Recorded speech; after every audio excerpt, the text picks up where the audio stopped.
Voilà, vidéo numéro 6.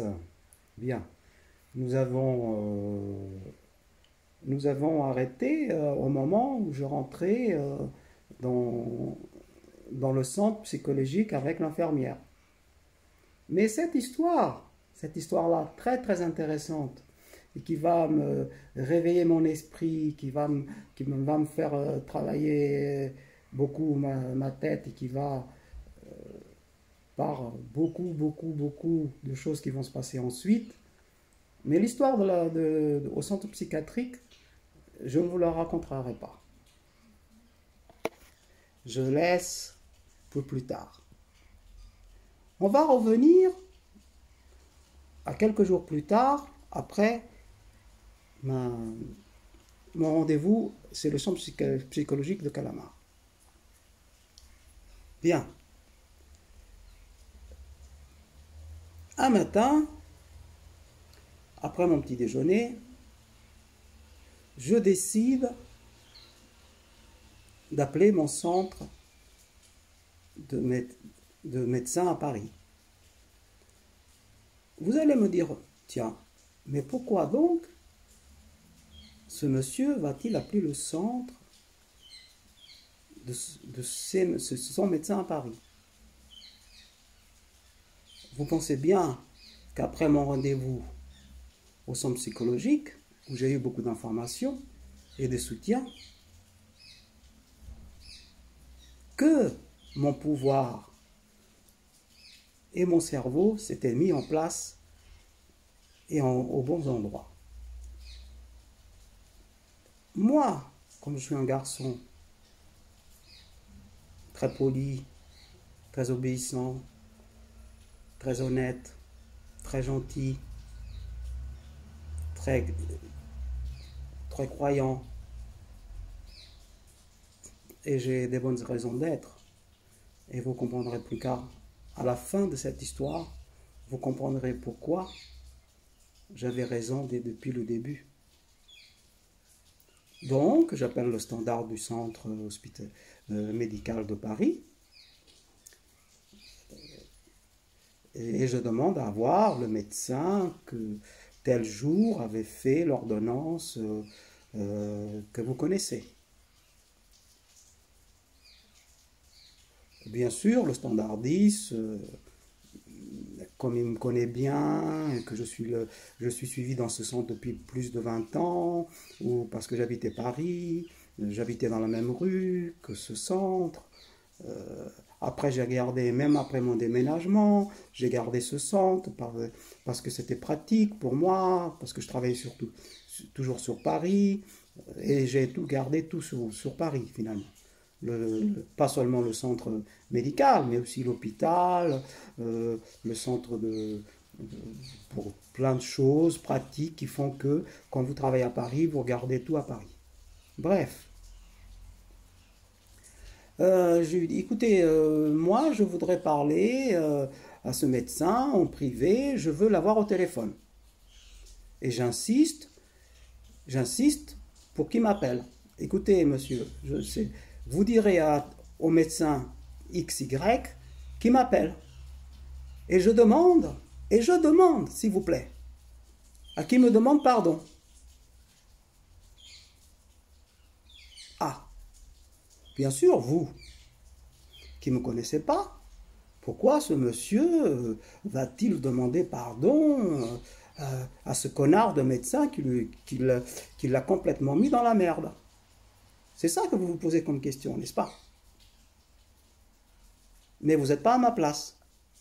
Vous n'êtes pas moi. Vous êtes quelqu'un d'autre. Et moi, je suis moi, avec mon histoire, avec mon vécu, avec mes origines et tout ce qui va avec. Bien.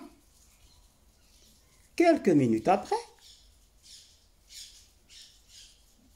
j'ai le fameux médecin au téléphone. Et la conversation s'engage très très violemment, bien sûr, puisque ça ne peut pas se passer autrement. Et je lui demande, est-ce que vous trouvez logique ceci, cela? Est-ce que vous avez vu, vous avez même pas vu mon dossier? Est-ce que vous avez vu l'âge que j'ai? Est-ce que vous avez vu ma pathologie? Est-ce que vous avez vu que j'étais à 100% pour un traitement? Est-ce que ceci? Est-ce que cela? Oui, oui, j'ai eu le temps de garder votre dossier, bien sûr. Il m'a confirmé. Mon œil, oui. Rien du tout. Rien du tout. Parce que s'il avait regardé mon dossier, il n'aurait pas fait ce qu'il a fait. La conversation dure au téléphone. Lui, il veut pas s'excuser, il veut rien savoir et tout. Je raccroche. Quelques minutes après, il me rappelle. Il me rappelle, le médecin, il me rappelle. Et on continue dans la discussion très très forte. Vous vous rendez compte ce que l'exomil, vous m'avez prescrit ça, vous ne m'avez pas expliqué. L'arroxyle me fait des cauchemars vivants. Est-ce que vous vous rendez compte? Est-ce que vous vous rendez compte? Et patati et patata. Et lui, il confirme à l'autre bout du fil qu'il a bien fait, que l'ordonnance, que tout ce qu'il a fait c'était juste, etc., etc. Paf! Je raccroche encore une fois. Je raccroche encore une fois. Il me rappelle encore. La conversion s'engage, la troisième fois, il s'engage. Et miracle, miracle, mesdames et messieurs, miracle.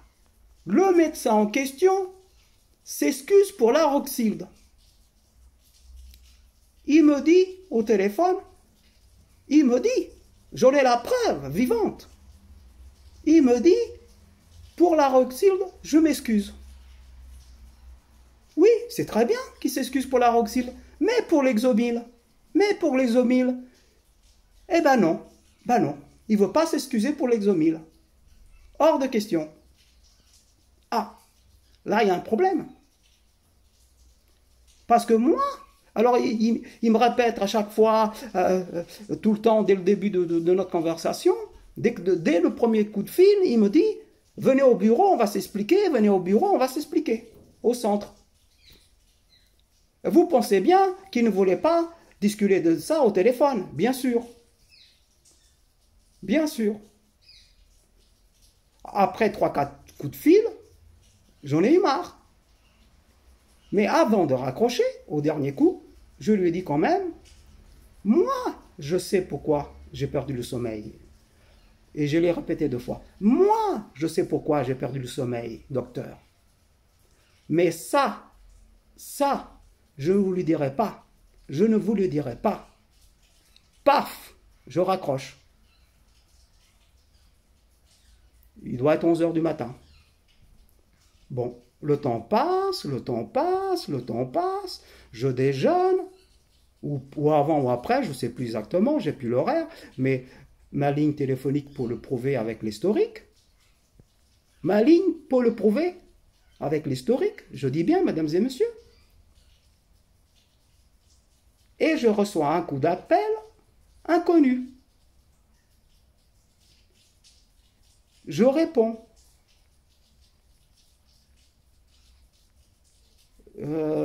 Monsieur Untel, c'est le docteur truc XY, comment allez-vous, monsieur Untel? Oh, les enfants. J'étais tellement surpris par ce coup de fil que je me suis mis à pleurer tout de suite. C'était le patron et le médecin du centre médical qui s'avait occupé de moi au début de mon traitement, il y a de ça à peu près 20 ans. Le super docteur fait tout, le super docteur qui a pris soin de moi pendant une dizaine d'années et qui était aux petits soins pour moi. J'ai commencé à pleurer au téléphone. Vrai, vrai. Oh, c'est vous, docteur. Oh, comment vous m'avez fait du bien. Oh, comme je vous regrette, etc., etc.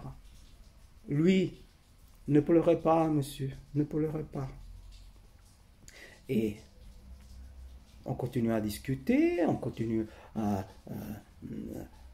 il m'explique, il me demande où j'habite, il me demande mon adresse, il me donne des conseils quand j'irai à la médecine du travail pour savoir quoi dire, quoi faire, etc., etc. Il me dit, monsieur, est-ce que vous connaissez le Terralène? Je vais vous faire une ordonnance, si c'est des trucs comme pour dormir, tout ça, vous donnez-moi votre adresse, je vais vous prescrire du Terralène.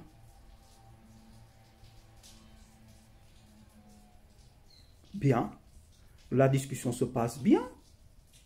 Puisque j'avais dit à l'autre docteur quelque chose que je ne vous ai pas dit encore, vous avez de la chance, docteur, que je respecte beaucoup le médecin XY, parce que sinon, c'est un procès que vous aurez eu au cul. Un procès. Voilà. Et, voyez-vous, mesdames et messieurs, comme quoi j'avais raison depuis le début.